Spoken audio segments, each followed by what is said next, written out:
Hey everyone, and welcome to the Raising Rices podcast. Today we have kind of a interesting conversation to be had. Yeah, as are many of our conversations. And as you know, these conversations all just flow right out of what we're talking about, what we're thinking about, and just conversations that we want to hopefully inspire you guys, help you to think biblically about the world we live in and how we're making decisions.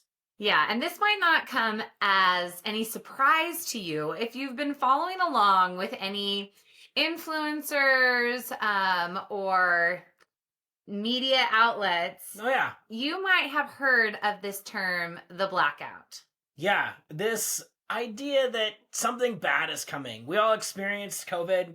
We all experienced 2020 lockdowns, rioting, all those things. And the question that I think has been on a lot of people's mind since then is what's coming next?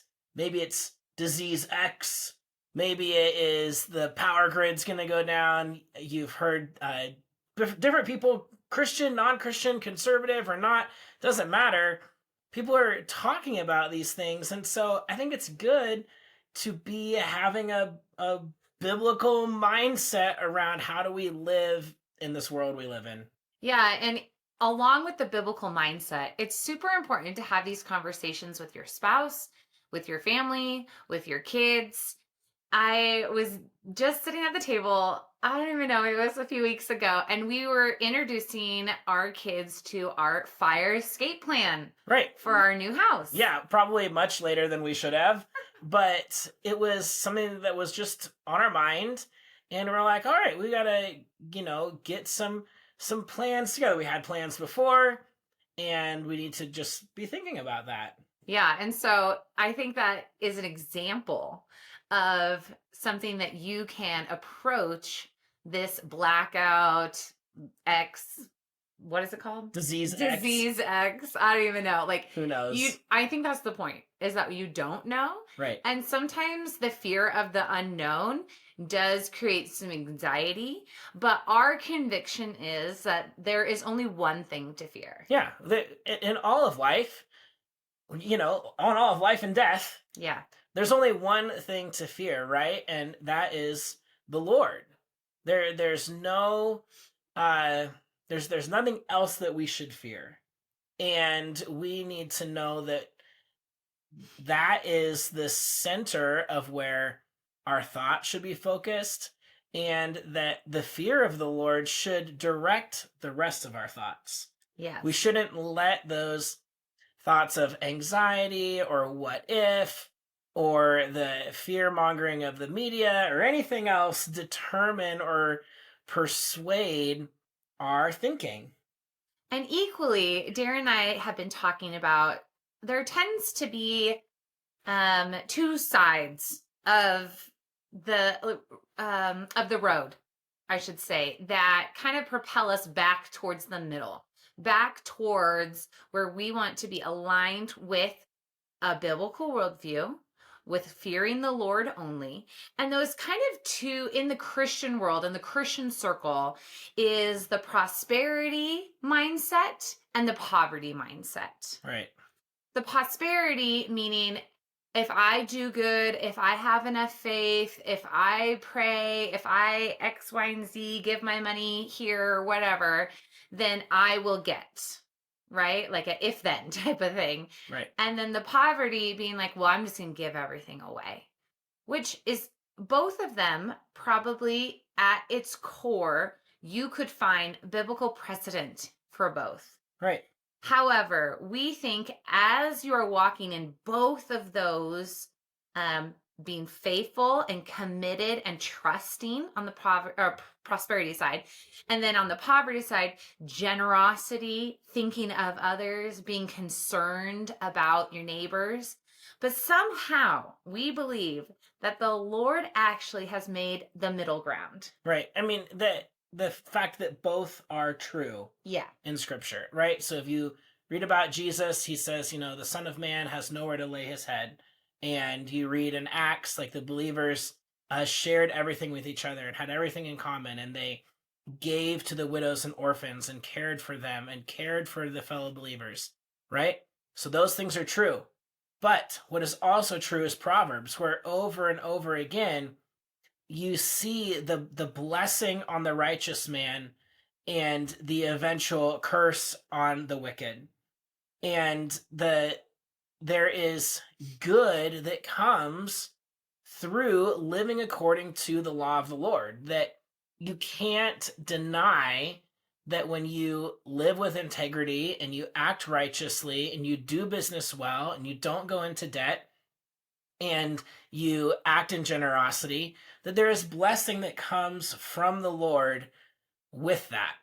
And so those two things, it's one of those things where it seems like maybe it's contradictory, or is it an Old Testament, New Testament thing? But we know that God does not change, and that there is a togetherness, that those things work in together. Now, that never means that you should give in order to get, Right. or that you should think, wow, I'm going to be generous because the Lord is going to return it tenfold. But out of love for mankind, and out of love especially for your brothers and sisters in Christ, you should be generous. And the Lord will be faithful to take care of you, to provide for your needs.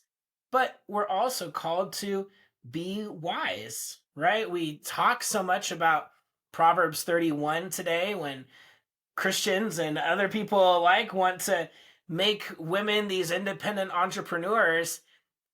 And we've talked about it before when we were talking about biblical womanhood, but there is this essence, this element of wisdom in what you buy and what you sell and how you do business that is expounded on both for men and women throughout the Proverbs. And so we're not to just, I guess I'm trying to say, we're not to just foolishly give everything away with no regard for our own family and our own community.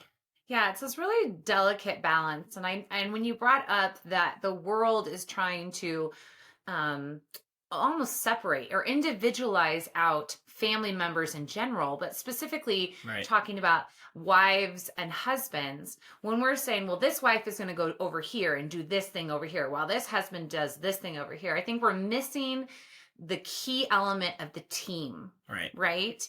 And I think that as we're going to kind of dive in and talk today, that team spirit, that togetherness, that's the caring for one another in your family, the caring for one another in your biblical community, and the caring for one another in the community at large, is where we find the need for preparedness. Because it is out of that heart of thinking of others that we do think in a future perspective, always fearing the Lord first, but preparing for the what ifs. Right. Like, and Proverbs talks about the fear of the Lord is the beginning of knowledge, right? And wisdom. And so I don't think there's any precedence in the Bible for us to be living our life with our head in the sand, but that we are to act wisely and shrewdly. But as James also says, we're not to project forward and put our whole hope or trust in our preparation. Right. Right. And so that's why we say, like, we have to only fear the Lord. And so, and you talked about kind of two ways, being prosperity and poverty, but it also had me thinking about, like, a lot politically in Christian circles, you hear people say, like, all the P's. Yeah. You hear people say, like, well, I'm not, liberal or conservative. I'm going to be on the kind of this third way, and, maybe been coined like third wayism. And I think that what we're not saying is that there should be a passive middle ground, but that we should take action and we should live wisely, but we should be third wayism in the sense that our hope is not in socialism, and our hope is not in conservative men that come to power and fix all the wrongs in the world, right? In the same way that when we're talking about preparedness, we're not going to bury our head in the sand, but we're not going to put our hope Hmm. in being prepared. Our hope is in the Lord. Yeah, just to be abundantly clear, we're not talking about prosperity gospel and we're not talking about poverty gospel because there is only one true gospel, Right. and Right, that right. is through the Lord Jesus Christ. But you're talking about just these mindsets. Right. Yeah. But just for clarity, because you might have heard prosperity gospel, poverty gospel Right, right. before. But what we want to jump into today, now that we've kind of laid a little bit of groundwork, right, is that when we think about these things, these potential blackouts, the grid goes off and you just don't have any electricity, for days, weeks, months, who knows, Well, right? and which winter was it? It was not very long ago that Texas had that huge blackout, Yeah. and due to all the ice storms and everything, and it wasn't that long, but it was abnormally cold for them plus blackout, Hmm. and people like froze to death in their homes Yeah. because they couldn't get out and they had no heat or they had no food, and it was really devastating even just a short amount of time in a Mhm. localized region. Yeah. And so to think about something globally, to think about something where the internet is not working and you can't get a hold of money or get gas, or, Right. there's a lot of different thoughts, Scenarios. scenarios. That's a good idea, good word. Scenarios about what is out there and what could happen. So nothing that we are going to talk about today is geared to any one specific event, but just having a mindset of being ready for a way to care for your family and to care for your neighbors.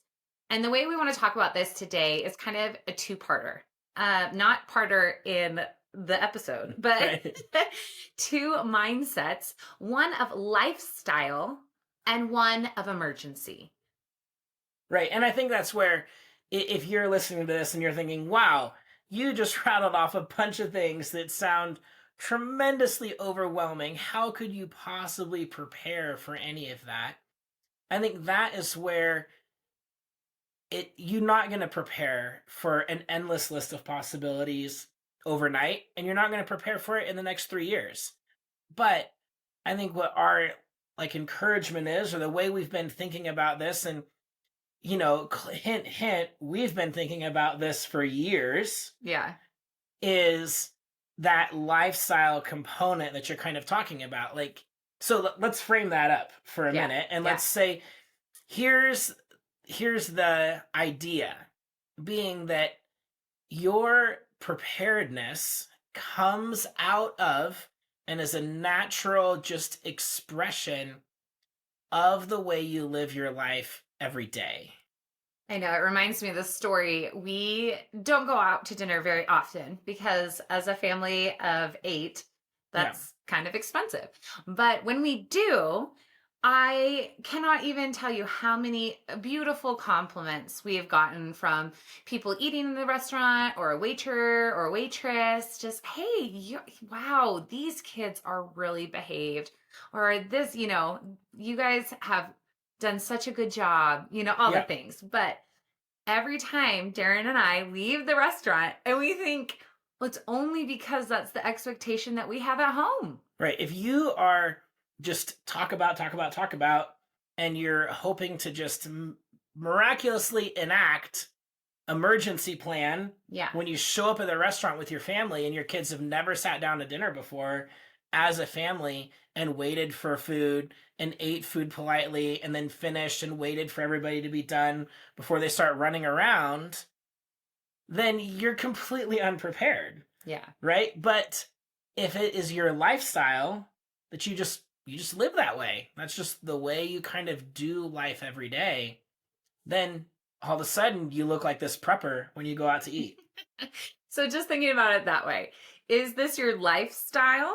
And then when an emergency hits, it's just an opportunity to practice some of the values, the character qualities, the things that you've put into place? Right. Or is it, oh no, we don't have anything in our back pocket. We're not ready for this, you Yeah. know? So we want to just talk about a few lifestyle habits or character qualities because, we like to talk about convictions, character qualities, and challenges. Right. So we talked about our conviction, about being ready, and about being prepared, but not living in fear. And so here's kind of like a list, not all encompassing, of course, Yeah. but a list of some things to kind of get in your mind, habits to learn, things that you can be mindful of to be prepared for any kind of disastrous thing. Right, right. And just the things that are on the top of our conversation list right now, Right, really. right. And I think the biggest one that you've probably heard us talk about a million times, which is fitting because this is a podcast about raising households that serve the Lord, is the importance of Bible time. Yeah. Family Bible time, establishing your biblical worldview, because this is going to combat fear like nobody's business. Yeah, and establishing a habit of devotional time together, Yeah. establishing a habit of teaching your kids the word. Like we were just talking about like some crazy scenario where all of a sudden what seems like, oh, I go to church in my town is, well, I can't possibly walk there. Right. And so then you're trying to figure out like, well, how are you going to meet with believers and what's your stopgap in the interim? Like maybe you get together with some neighbors or something eventually, but what's your immediate discipleship for your kids? Like are you relying on a video every day? Because if there's no internet, Because if the there's, internet's yeah. gone, then you need to be equipped to teach the Bible to your kids. Right. And that equipping comes with practice Right. in the family Bible time. Some a little bit more practicalness with that is that there is some amazing resources out there when it comes to the Bible. Like Darren mentioned, you can listen to sermons on audio now. You can Yeah. pull up, amazing expositional pastors on YouTube. You can have your Bible on your phone, right? Yeah. Blue Letter Bible is Yeah. a great resource. But what happens when these resources, which are phenomenal, are not available? Yeah. Yeah. And so then you still, like all of a sudden, instead of being able to look up that Hebrew word or look up that context or whatever it is, you are reliant on a print version. And do you have a print version of the Bible? Do you have a print version of the Bible that's in the translation you usually read? Right. Do you have a print version of a commentary or a Bible backgrounds or Bible languages or a Strong's Concordance? Like, And you don't have to have all of these things. they're just ideas. They're the Yeah. things that pop into my head that when we are practicing studying scripture, we use internet resources for sure. For sure. I mean, you're probably listening to it right now On an or internet watching resource, it on yeah. our YouTube. And this is an internet resource. Yeah, but are you familiar with or do you have or do you know somebody who lives close that has kind of those more tangible analog versions of the most important thing, which is what is the knowledge needed for life and salvation, right? That's Right. found in the scripture. Reminds me, not to get too off on a tangent, but that movie, The Book of Eli.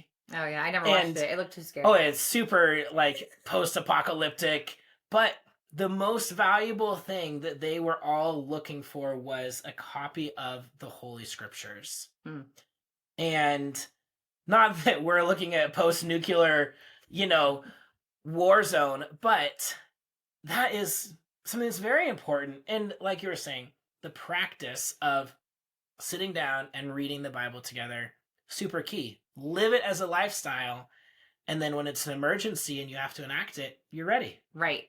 The next really important lifestyle, and I think before I tell you this, I love that you brought up the Bible because we could tell you all of the food, water, shelter, heat, all those things, which we are going to talk about, the practicalness of it. Yeah. But does it matter in comparison to salvation? Right. No. Right? So, anyways, this next part. But does that mean you shouldn't be foresightful in Right. providing for your No. family in the rest of the areas? No. Right, right. Oh, this is good. It's all encompassing in that regard. Yes. But the next really important character quality that has to be developed in the lifestyle section, because it will be imperative during an emergency, is building your community. Hmm. This is both your community, biblical community, but like Darren just mentioned, we drive about 20 minutes to church. We live out a ways. And that's not horrible. Get in your car Sunday morning, 20 minutes, not bad. But you jump on the highway for most of it, and next thing you know, it's like 14 miles. Yeah, that's not going to be accessible if you don't have cars, electricity, etc., right? And so community, your biblical community, who lives around you, who is accessible, who do you need to be thinking of in an emergency to check on, who can you ride your bike Yeah, we were even to the talking about house? that the other day. Like, which members of your church are you connected with that live like within walking distance of your house? Yeah, Because, all of a sudden that becomes a factor. Who is in your community and who should you be thinking of, to gather with yeah, and to encourage and to see what they need. All of those things start to play into factor really quickly, or they yeah. could potentially. Potentially. And the biblical community, like we just mentioned, so, so important. But also don't disregard or forget about your immediate community, like literally the neighbors you're touching fences Right, with, right. right? Like these people, we should, regardless of an emergency or not, be investing in and developing relationships with. Right. But in the case of an emergency, they are going to be your best resource and ally for many reasons, right? Yeah, and you're going to be able to resource them, hopefully, both with what you have to offer Right. and with, like you mentioned before, the most important thing in an emergency, which is hope. Yeah. And what is the hope that we have, right? It is in the salvation that comes through Jesus Christ. Right. And so we can't ignore that like awkward opportunity. Yeah. So good. Okay. So we talked about the Bible and we talked about community. Yeah. Now, the rest gets a little more practical, and I don't know if we should address them kind of one at a time or we should hit, but several of them go together, and that's like the gardening, the storing food. Okay. I'm going to stop you right Okay. now. There's some things that can, if we gave you a list, it could feel overwhelming, Oh, yeah. especially if this is not the lifestyle that you're already doing. Right. Right. And like, so say gardening here. Okay. We used to live in the city and had maybe like 4 garden boxes. Yeah, not very much. And it was challenging because it was the beginning of our gardening season as Yeah. far as learning, starting seeds in our homeschool room, Yeah. And now we have 30 plus garden boxes and a greenhouse. So I say this to say, when we say gardening as a lifestyle choice, just to be aware of how to do it, know how to garden, that is very helpful when it comes to not only living right now and in the present, feeding your family, you know, um, using the gift that God gave of growing. I Right. think you can see throughout scripture how relevant it is for all generations. Yeah. And what a biblical precedent to teach your kids certain different lessons. Sowing and reaping and Yes. hard work produces fruit. So good. Yeah. But also, just know that there is a learning curve that comes with gardening. Your zone, disease, soil. And so we're not Yeah. here to give you a gardening 101, right? Right. But what your other option is, if you don't have the ability to garden or the space to garden, and you're choosing to do just using the resources that you have, there are things out there, tall towers you can grow things on. You can just decide to grow what your family eats. Like I was just thinking, remember they had those like topsy-turvy strawberry things? Oh, right. Like maybe you live in an apartment and you can just have two of them hanging off your apartment. That's awesome. Right. It's a skill that you're developing, is what I'm trying to say. You don't have to go and grow all of your food Right. for the year. I mean, that's awesome. And Or if like, you do, please message me because I yeah. need to ask you questions. Yeah, some microgreens, Yeah. some fruit, some herbs, all those things are. So the other thing is, I think too, we think, okay, if you're gonna garden, we must be talking about, like you're saying, growing enough food to last your whole family all year, and who can really do that, and how are you gonna store it? But in reality, it is like you're saying, the community element. Maybe you develop a skill for growing herbs, Right. and you love that because it's fresh and it's delicious and it becomes part of your lifestyle. And it's perennial. Right. And then next thing you know, in a situation where all of a sudden you're pulling together with your community a little more, whether it's just our current economic downturn or it's some sort of disaster, you can trade, Right. right? Your herbs for some chicken, or your herbs for, a squash. And next thing you know, like, now you have squash and herbs, and you have a hearty meal because you're a part of the community that's contributing together. I think you've probably heard this word self-sufficiency a lot going around the internet, going around conversations. I just want to be It's such a self-sufficient. huge box. It's huge and it's very talked about and very desired. Yeah. Like they want to obtain this. But in reality, like even back when people were more self-sufficient, Right. like pioneer days. But they still like lived a certain distance away from a town for a reason. Yeah. And they still knew their neighbors for a reason. And somebody had a horse and somebody had an ox. Right. And they would trade off and plow somebody's field and ride somebody's horse to town. Like, yeah. Because it's community sufficiency. It is. And that's the same with growing, right?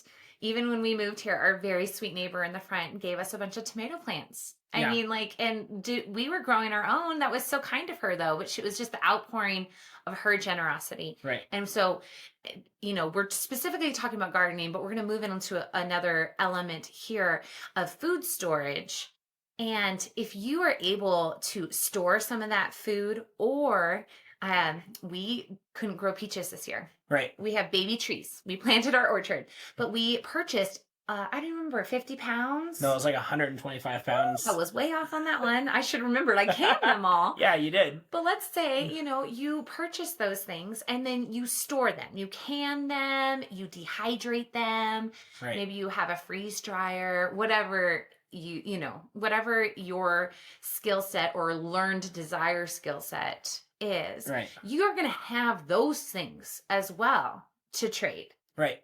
Right? Yeah, and in that food storage category, right, we don't grow our own rice. No. Or our own, we don't mill and grow our own wheat or those type of things. But talking about a lifestyle, if you live a lifestyle and you develop a lifestyle that cooks from scratch and cooks from true, just dry goods, mm-hmm. then and that's the regular part of your lifestyle. Right. Then you develop the capacity to have, all of a sudden you don't need to buy the beans maybe in a 2-pound package. You can, buy the Costco like 20-pound package. Mm-hmm. And now you're a prepper and you didn't even know it. Like you're prepared in the sense that you don't have to buy beans every week at the grocery store, like maybe, for your soup or your refried beans or your whatever. But now you buy beans once a quarter. And that's important when you think about, in an emergency setting, the grocery store only is going to have groceries for a certain amount of time. Yeah, and if you're like, somebody, then maybe you have more beans than the grocery store has. You might, if you're us. And you're bagging them out and trading them with your neighbors for fresh tomatoes. Right. So these are like food storage. And again, this isn't comprehensive. Like, we're not going to tell you how to do it. We'd love to. I mean, we are passionate about this. And it's actually just come out of a lifestyle choice because we have a large family. It's more economical To to buy in bulk buy in bulk. And so it's just an outpouring of our and to lives. cook from scratch. And to cook from scratch. Yes. But the contra the other side of Yeah. that is that that's highly advertised right now. If you are, I don't know, maybe it's only advertised to me, I don't know, but is this idea of like, well, I'm going to buy dedicated freeze dried 3 months of meals for myself and then for every member of my family. Well, it it makes more sense to us to do it practically out of our regular lifestyle because it's the food that you're used to cooking, you're used to eating it, and you rotate through Yeah. it so it doesn't go Rotation. bad. Very important. And then it also becomes like it's not this massive thing like, oh, am I going to go out and spend two or three or $5,000 on 25 years worth of freeze dried food for my family? Or am I just going to buy an extra bag of beans at the grocery store this week? And if you can go out and buy those freeze dried meals, I mean, that's awesome. When we considered Right? it, especially related to meat. Yeah.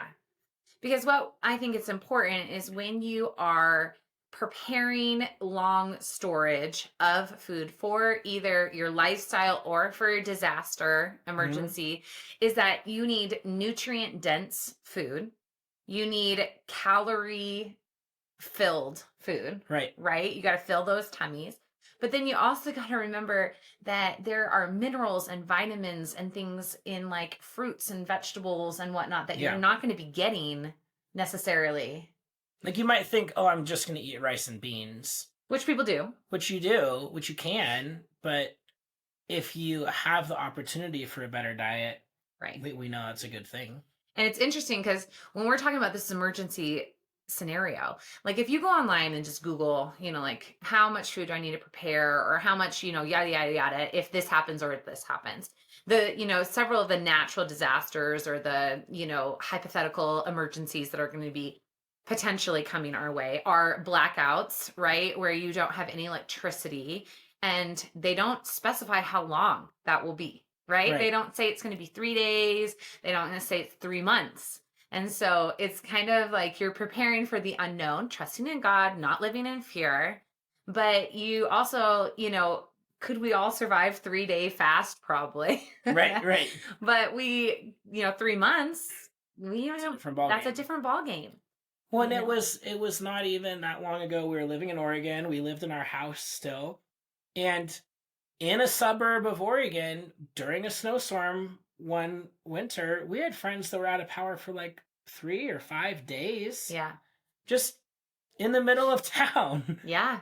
And they like borrowed a generator to run their freezers for a while because even though it was cold outside, that those freezers don't stay frozen. Yeah, I think I read that if you keep your freezer door closed, it will stay cold enough for food safety for 2 days. That's not long. No, and your refrigerator, if you keep that closed, it will keep your refrigerated things safe temperature for 4 hours. So they're built not to hold the cold in as much as they are to just keep things cold. Yeah.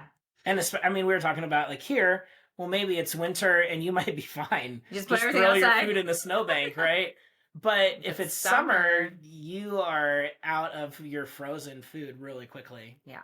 Okay, along with all the food things, we think it's important for a lifestyle to know your local resources and to be purchasing from them, to be making a habit and a relationship with those people around you. We have some really good friends we've met here, have goat milk, like what a resource that is to not only support them right now and be able to enjoy this delicious goat milk, but when something happens, those are the people that are going to have more to offer you than the grocery store. As we've mentioned, the grocery store is going to run out. I mean, think back about COVID.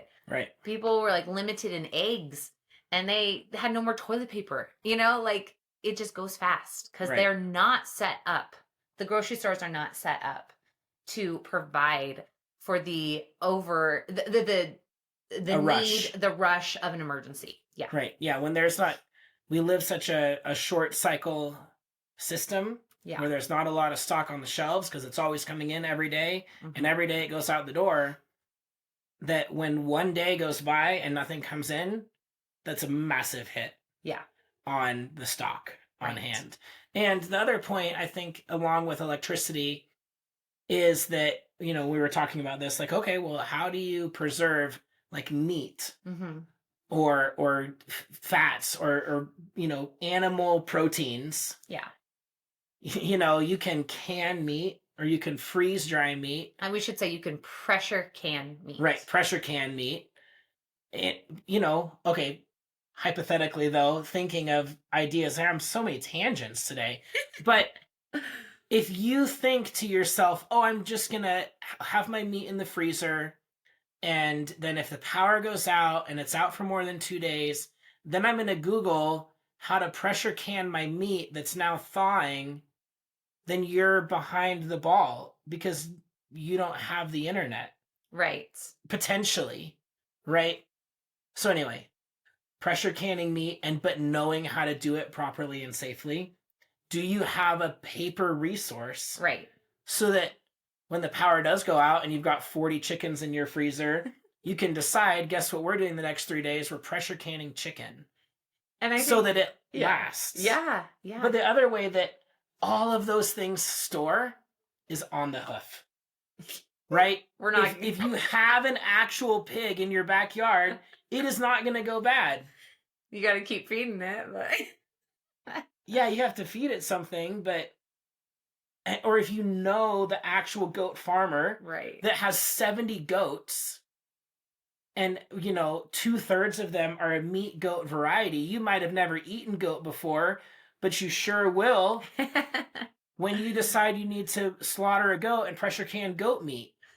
I love it. I get so tangent. You do, but you brought up a really, really good point that it's part of our lifestyle, and you can notice it behind us if you're watching the YouTube video. We are passionate about books.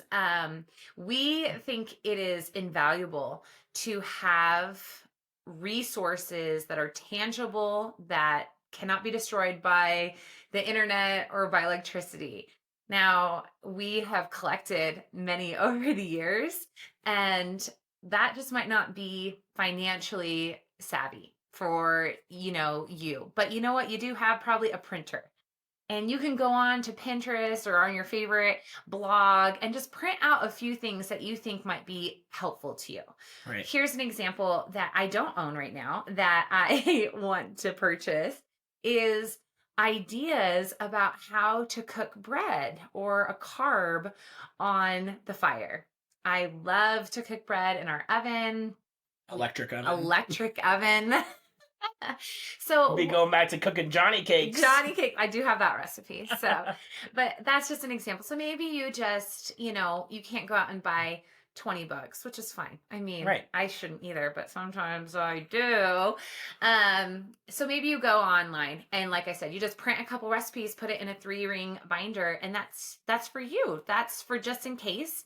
And we're not living in fear, but sometimes doing steps like that gives you more peace because you know that you are doing the steps to prepare your family. Right. For the glory of God too, as we've talked about many times, to give out of the abundance that you have, or to care for your neighbors, whether those are elderly around you or children. We prepare not just for our own family, but for those around us, because we're all made in the image of God. What was that I felt like it was kind of a joke, but not really a joke. Like in 2020, I don't remember if somewhere was out of bread, and then everybody like starts buying the flour, and it was kind of a joke, like, but does anybody know what to do with it? and I think that's what you're talking about. Like, yeah. And maybe it's just part of your lifestyle. You bake bread over an open fire all the time, but resourcing your neighbor with it is the key. Right. Another really important element that we feel for lifestyle that is going to play out so well in an emergency situation is having a wellness mindset. there will probably not to be hospitals and doctors readily available. And so having the things on hand, like first aid, but also more than that, right? Like what kind of teas soothe the tummy when you have a tummy ache, or help you build your immune system up when there's a lot of sickness going around and you can't go into the store and get vitamins, you know? Right. Maybe it is ideas about how to reduce a fever if your child has a fever and you can't go and get the things that you're used to getting. Right. Yeah, all those kind of ideas just being well rounded, I guess, when the conventional becomes unavailable or overwhelmed. Yeah. And this is just hypothetical that these things are going to happen, but having good wellness or ways to help support your family is a great lifestyle Yeah, choice. Again, even if no emergency comes. right. Absolutely. Another thing we've talked about too is having like activities that you do that don't involve electricity. Like if you're kind of used to watching TV and playing video games and surfing the internet, and then all of a sudden there's no power, Right. right?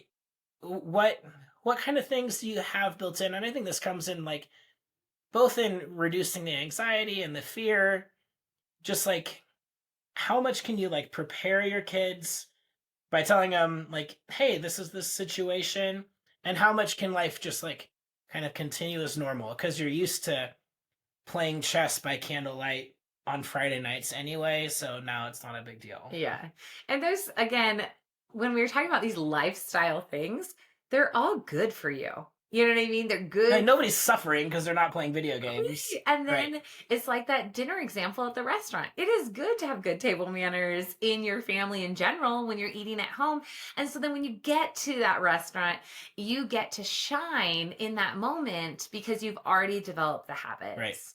I had a basketball coach once tell me, you practice how you play and you play how you practice. So it's the daily comings and goings that are going to make the difference for you and your family if there is an emergency.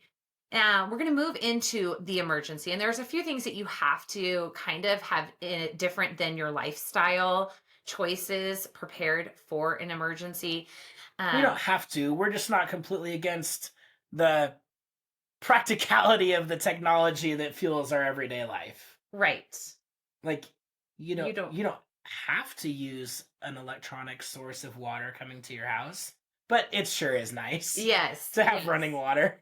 And so, yeah, so let's just jump in. Water. If you don't have electricity, if there's something wrong with your water, you're not getting it. Water is a necessity. So, we thankfully are on a well, but our well is operated off By an electric electricity. pump, yeah. So that's something we've been talking about personally. Okay, well, what do we need to do? But you know what we've already learned is that our neighbor has a hand pump.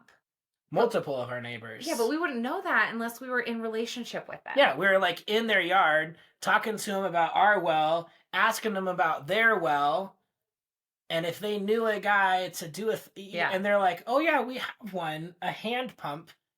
Let me Let's see if it yeah. works," And sure So enough, cute. like 6 pumps later, the kids are pumping water by hand out of their well. Yeah. Well, that's a great resource, but you don't also want to have to count on that neighbor's well Right. for that resource. I have learned that you can, if electricity is going out, you can fill your tub, any of the tubs that you have in your house, as much as you can, because, you might need that to flush toilets, you might need that to wash things, your dishes or whatever. You can boil it. So that is a resource that It's probably the largest vessel you right. have at your house that you can fill with water. And, if Lord willing, that emergency doesn't go very long, you just unplug it and it goes right back down, right? And so that is a tool that you can know and use when it comes to water, because water is really important. We talked already about food, having food storage, supporting those with food. So we're not going to belabor that anymore. But I think that an element of shelter, both in the safety and the protecting your shelter, might come into play depending on your location. For us, we do live out a little ways from the city, but what I was talking to Darren about was like, I want to have a readiness to house people if needed. Like if our brother and sister in Christ or even our neighbor came to us and like, can, something happen in my house? Can I come here? Yes. The answer is yes. Right. So just having that mindset, that hospitality, that caring for others. Also knowing though, in desperate times, those that do not have hope in the Lord, and sadly, I guess maybe even some that know the Lord but aren't living out that Right. life, they can become desperate and try to think of themselves above your family and above those that you're caring for. And so you do need some sort of protective measure Right. put in place. Yeah, I mean, I think it's impractical to think that we live in a world that won't become violent when it becomes desperate.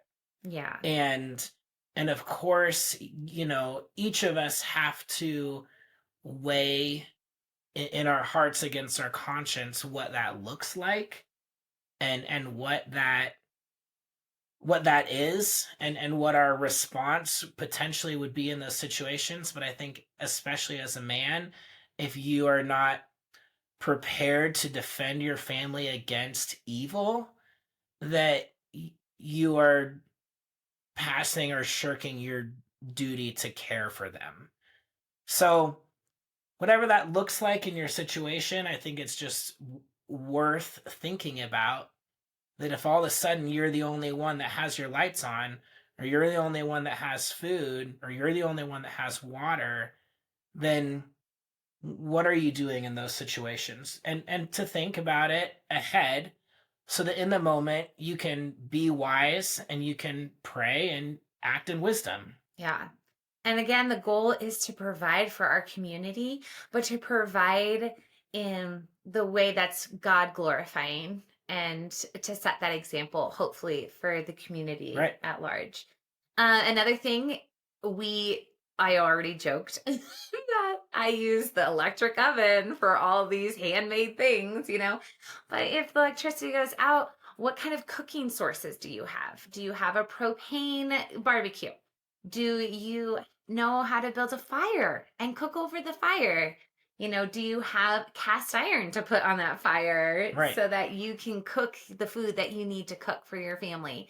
That would be definitely an emergency situation, but you have to know how to do it in your lifestyle before that emergency Yeah, so happens. like in our, when we lived in town, that was just like having 3 or 4 of the like 5-gallon propane tanks on the side of the house, and having a couple extra bags of briquettes in the garage and a little sack of firewood outside.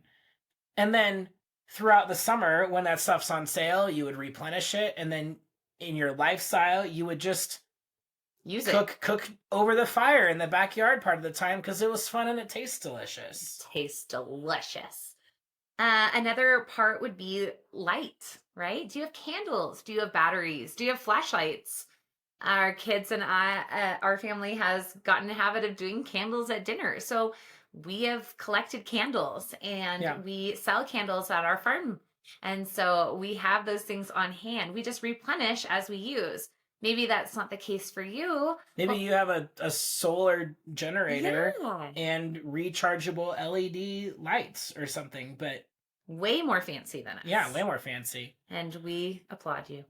But maybe you live somewhere where the sun shines all the time too. Like Yeah. if you don't and you think, "Oh, my solar generator," well, it could be winter and raining and cloudy, and that might not get you a lot of light. Right.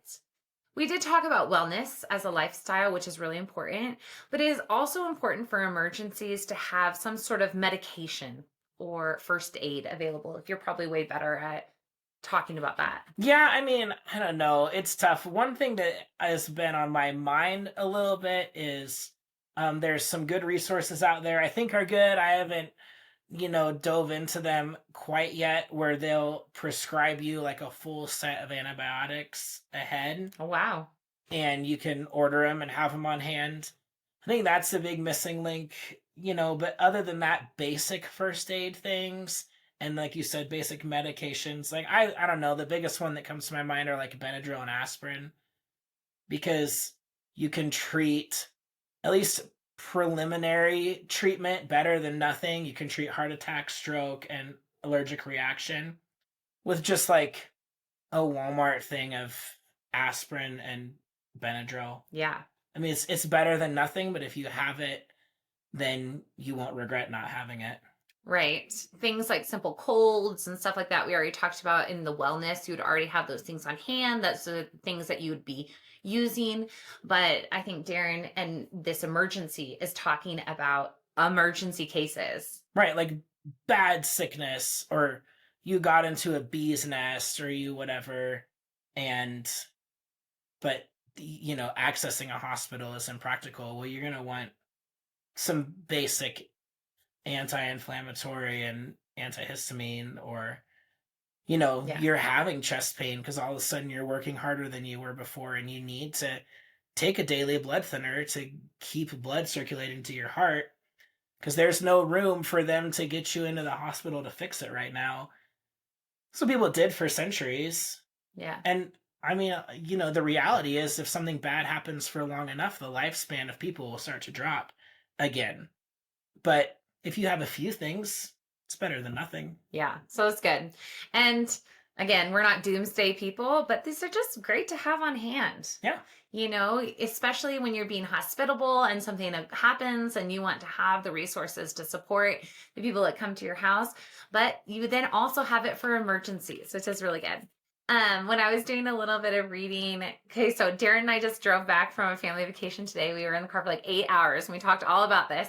And so then I get on, Google. I'm like, okay, what are the things you need for like, disaster? World War III kept coming up. I'm like, oh my word. Great, yeah.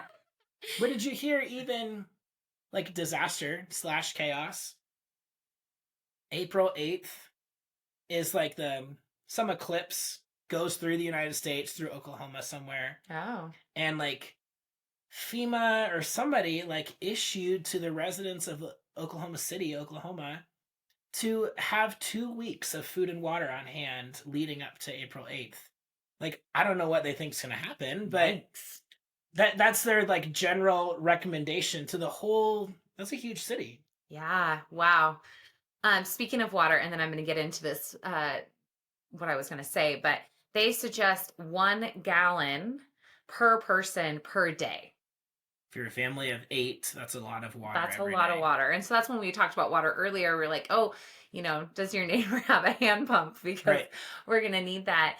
But I was reading and it said, like, if there was a nuclear thing, you would need bottled water or some way to sanitize it. Yeah. I don't know. Okay, let me tell you though. So they said in your kit, and I think this is funny, but okay, you guys will have to laugh if you think this is funny by yourself. Do an LOL. They said one of your emergency preparedness kit, you need to have a can opener. Do they think that it's funny? I think it's so funny. Like, do people just have electric can openers? Or, I mean, if I was desperate, there'd be a knife going through that can. I mean, you probably got people that don't know how to open a can without their like electric can opener. But have a can opener. That's what they recommend. Maybe it has more. Maybe it's like duct tape, and it has more than one purpose that I just don't know about yet. Another thing they said, which was interesting, was local maps. We've become so dependent on MapQuest to find where to go, but to have local maps. Google that. Where is it at? Yeah. How do I get to that place again? How do I get to this? Well, you got to have your map. And then battery powered or hand cranked radios. Yeah, that's something that is really interesting, because we think so much about the TV and, if I want to know what's going on, I'm just going to get on X and I'm going to, see what the latest tweet is, or what's happening on Reddit, or, whatever your source for what's happening is. And that's great until it all goes down and there's like the FEMA emergency broadcast telling you what's happening over the radio. And how many people have one of those? We don't. It's on our list. Yeah. We got to get one. Sometimes it's good to know and sometimes you don't want to know. Right. But I think here's the thing, and you touched on this earlier. is it could be easy to isolate yourself kind of in a situation like that. And really, I think in wisdom and prudence, I think it's reasonable to, like you said, check on your neighbors. Check on the people that are part of your biblical community that live within walking or biking distance of your house. Like, in caution, be prepared. And what a welcome sight it would be if one of your community members or one of the people in your church checked on you in the midst of things not going well. Yeah. Like, what a way to show the love of Christ, not just to be holed up in your bunker, but to be checking on other people. Yes. Well, we've definitely covered our conviction, the character qualities are developed, and the challenges that arise when there are emergencies. Yeah. And we've probably gone over time as we've Oh, been doing recently. for sure. But you know what? We hope you don't mind. Yeah, we hope that you're encouraged by this. This is raising households that serve the Lord. That is the theme of our podcast. We're trying to be so faithful to that in our own lives and encouraging you in your life. And things that are important about like potential emergencies and things like that are so, so, so important to include your children in. Whether that is simply teaching them these lifestyle things, talking to them about the evils and the sadness of the world, like we talked about the fire in the house, just gently preparing them for their safety. If you have older kids, like what do you need to do if something happens and you're not home? You either get home as soon as possible or you get to a biblical community member's house. So someone might show up at your door, right? Right. And so being ready, teaching, being faithful to the conviction of caring for others, and most importantly, being fearful of only the Lord. Yeah, and ready to share the hope that you have. Yes. Yeah. Such a great thing. We hope, as always, that this conversation has been encouraging to you. I know it is just kind of crazy sometimes, but it's just an outpouring of what we're talking about in our lives, in our family. So we pray that you all have a blessed week. All right. See you next week.